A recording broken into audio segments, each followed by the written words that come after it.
नमस्कार, मेरा नाम सुरेखा साहू है और मैं दिल्ली में रहती हूँ।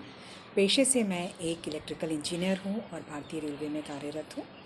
मेरे हिसाब से आजकल की भागदौड़ भरी ज़िंदगी में हमें एक दूसरे से खुलकर बात करने का समय नहीं मिल पाता है, तो कई सारी बातें और वेदनाएं जो हमारे दिल में दबी रहती हैं वो किसी न किसी परेशानी का रूप लेती हैं।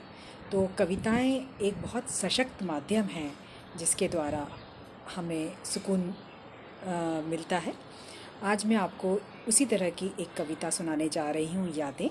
ये कविता असमिया में लिखी गई थी और उसका हिंदी में अनुवाद मैं आपको सुना रही हूँ। यादें असम की प्रख्यात कवयित्री नुपुर हजारिका जी द्वारा लिखी गई है।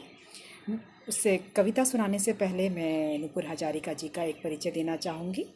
आप असम में बामगांव में रहती हैं।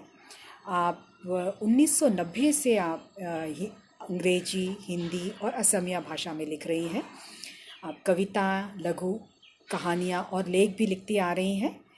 आपने असमिया और अंग्रेजी में एमए किया है और ब्रिटिश संस्थान से पत्रकारिता में डिप्लोमा किया है। 2009 में साहित्य अकादमी द्वारा ट्रेवल ग्रांट से आपको सम्मानित किया जा चुका है। आपकी अब तक 3 पुस्तकें प्रकाशित हो चुकी हैं, जिसमें अंग्रेजी और असमिया भाषा की एक कविता संग्रह है जिसका नाम है जोड़ी, और एक लघु कथा संग्रह और एक कविताओं का संग्रह भी है।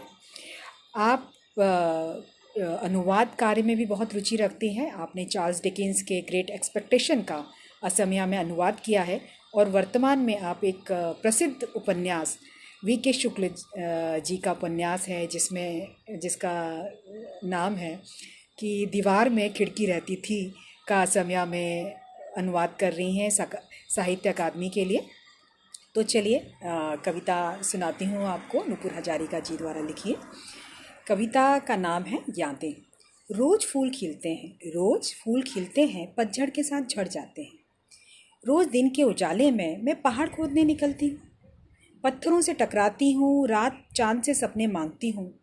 कुछ सुनहरे सपने जमा किए थे मैंने। मन मंदिर में तुम्हारी अमानत संजो कर रखी है। मोहनी प्रेम के साथ तुम्हारा इंतजार करती हूँ, क्योंकि झिलमिल चमकते चांद के सामने तुमसे कहना है, सुनो सब रंग तुम्हारे, सब तस्वीरें तुम्हारी, हाथ में मेहंदी का रंग भी तुम्हारा है। मेरे हृदय के अंधेरों को चांदनी मिटा रही थी, लेकिन तुमने एक पल में ही कह दिया तुम्हें कुछ याद नहीं। बीती याद भी बाकी नहीं। फूल के साथ सारे रंग भी उड़ गए हैं। मुरझाती यादों के साथ सपने भी कहीं खो गए हैं।